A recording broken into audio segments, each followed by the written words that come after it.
The crowd went silent when the black car stopped. Cameras flashed. People whispered.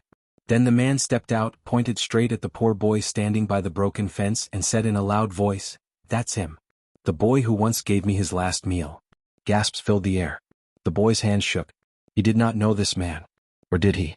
The man smiled, but his eyes were wet with tears. Because of his kindness, the man said, "Everything is about to change." Before anyone could understand what that meant, the sirens wailed again, and the scene froze on one terrible question. How did a poor boy's small kindness come back in a way no one expected? That story began years earlier in a small town called Maple Grove. Ethan Miller was 10 years old and very poor. He lived with his mom in a tiny house with peeling paint and a roof that leaked when it rained. His dad had passed away and his mom worked 2 jobs. Even then, there were nights when dinner was only bread and water. Ethan did not complain. He was kind and quiet. At school he wore the same shoes every day even when the soles had holes. Some kids laughed at him but Ethan kept smiling. Every morning Ethan walked past the old train station to get to school. The station was almost empty now. Only a few people passed by and most of them looked tired and sad. One cold morning Ethan saw a man sitting on the steps of the station. The man looked weak. His coat was thin and his hands were shaking. A small sign rested beside him. It said, "Hungry. Please help." People walked past him like he was not there. Ethan stopped. He felt his stomach growl. In his bag was his lunch, 1 peanut butter sandwich. That was all he had until night. He looked at the man again. The man's eyes were tired but kind. Ethan thought about his mom. He thought about how she always said, "If you can help someone even a little, do it." Ethan took out his sandwich and walked over. "Here," Ethan said softly. "You can have this."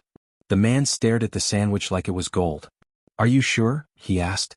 "This might be all you have." Ethan nodded. "I'll be okay." The man took the sandwich with shaking hands. "Thank you," he said. "You don't know what this means." Ethan smiled and ran to school, his stomach empty but his heart warm. Days passed. Then weeks. Ethan forgot about the man. Life stayed hard. His mom got sick and money became even tighter. Some nights, Ethan cried quietly so his mom would not hear. At school things got worse. A group of boys began to push Ethan around. They called him poor. One day they knocked his books into the mud. Ethan picked them up without fighting back. He felt very small. One afternoon a letter came to their house. It said they were behind on rent. If they did not pay soon they would have to leave. Ethan's mom tried to smile, but Ethan saw the fear in her eyes. That night Ethan prayed. "Please," he whispered. "Just help us get through this." The next day something strange happened. A black car drove slowly through their street. It was shiny and new, very different from the old cars around. It stopped near Ethan's house, then drove away. Ethan did not think much of it. The following week, the school announced a community event near the old train station. There would be free food and music. Ethan and his mom decided to go, hoping for a good meal. When they arrived, Ethan felt nervous. There were many people and cameras too. A small stage stood near the station steps. Ethan stood near a broken fence, holding his mom's hand. Then the black car appeared again. It stopped.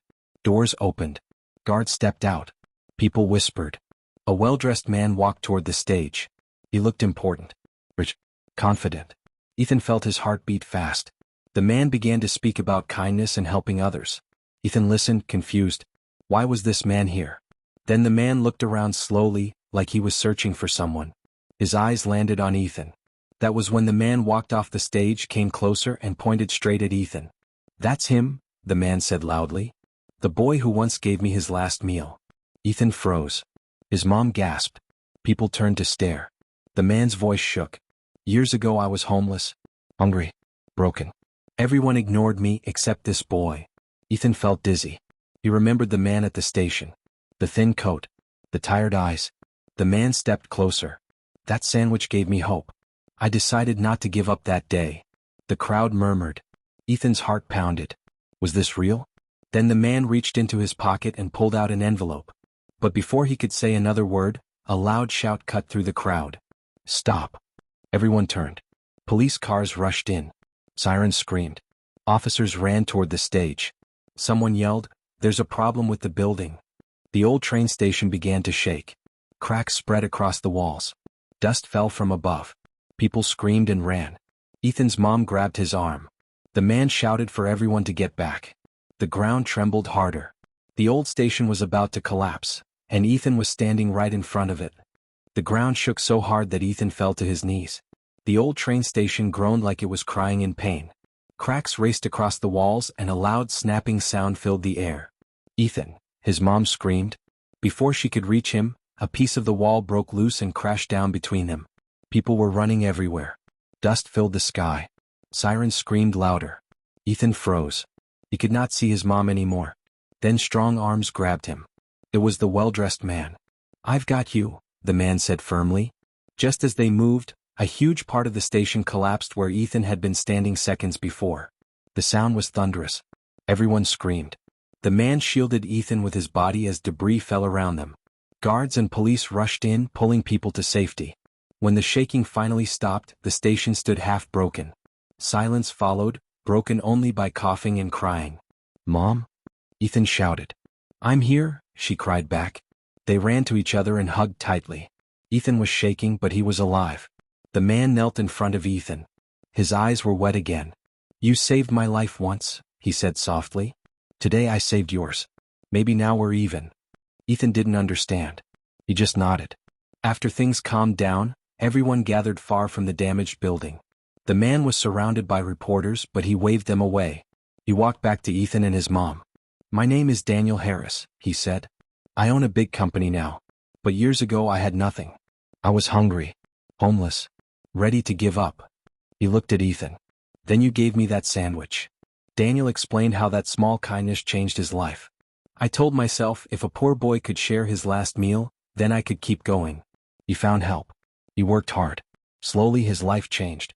"And I never forgot you," Daniel said. "I searched for years." Ethan's mom was crying. Daniel handed her the envelope. Inside was a letter and a check. "This will pay your rent," Daniel said. "And your medical bills. And more." Ethan's mom covered her mouth. "We can't accept this," she whispered. Daniel shook his head. "You already paid me. Years ago." The crowd clapped. Some people cried. For the first time in his life, Ethan felt hope that did not hurt. Days later their lives truly began to change. They moved into a clean, safe home. Ethan got new shoes. His mom got the care she needed and started smiling again. Daniel kept his promise. He visited often. He helped Ethan with school. He told him stories about never giving up.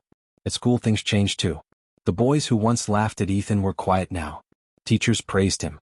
But Ethan stayed the same. Kind, quiet, grateful. One afternoon Ethan asked Daniel, "Why did you help us so much?"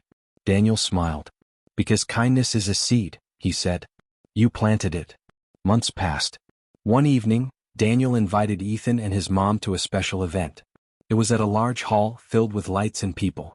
Daniel stood on stage again just like before. "This night is about kindness," Daniel said. "And about one boy who reminded me what it means to be human." Ethan felt nervous as Daniel called him up. The crowd stood and clapped. Daniel placed a hand on Ethan's shoulder. "This scholarship will pay for your education," he announced. "All of it." Ethan's knees felt weak. The room exploded with cheers. But just as the applause grew, a man pushed through the crowd, shouting angrily. "You don't deserve this," the man yelled, pointing at Daniel. "You stole from me. This is all a lie." Security rushed forward. The room filled with tension. Ethan's heart pounded. Daniel's face went serious. The angry man pulled out a folder and raised it high. "I have proof," he shouted. The crowd went silent. Ethan looked up at Daniel, confused and scared. Daniel whispered, "Stay behind me." The man opened the folder, and as he did, the lights suddenly went out. Darkness swallowed the room. Someone screamed. And in that darkness, something terrible was about to be revealed.